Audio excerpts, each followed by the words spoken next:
Of our 90 days challenge, right? So I saw this topic online and I decided to talk about it.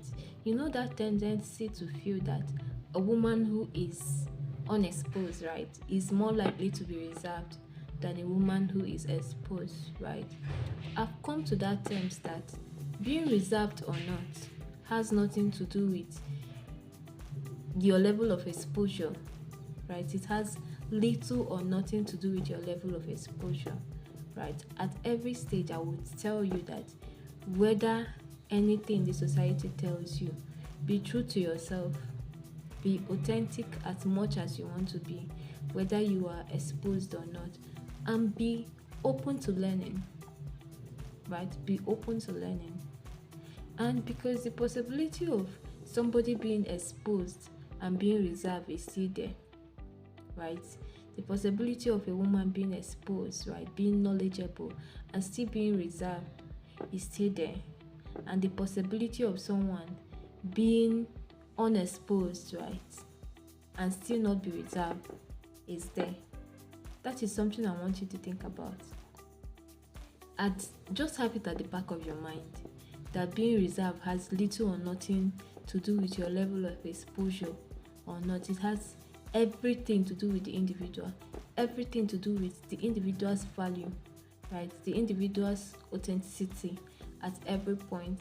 If this individual knows himself or herself, right, at every point, no matter if you are reserved or not, you still be true to yourself, you still be who you are at any point, at every situation, right? The person will not allow the society influencing your decision. It has nothing to do with exposure or not being exposed.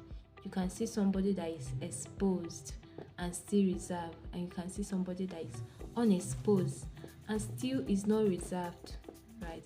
So at the end of the day, it runs that to, oh man, know thyself, right? Know thyself. If you know yourself, you can be exposed and you still be who you are, and you're still true to yourself at every point in time. So that will be all I want you to know. Like, just if you have that concept that, oh, this person is not exposed, so this person is most likely to be reserved, I want to tell you today, change that concept. Right? Change that concept today, because at some point life will surprise you, life will shock you, right? You'll be shocked, you'll be amazed at what the person you think that is unexposed and is reserved might turn out to be, right? Life will shock you. Coming from me to you, right? Life will shock you. So don't use anything, don't use any yardstick to define an individual. Don't use what you are seeing to define someone, because it's just the individual that can say what he or she can turn out to be, you know. So that will be all for today. This is just a food for thought I want you to think about and meditate on it.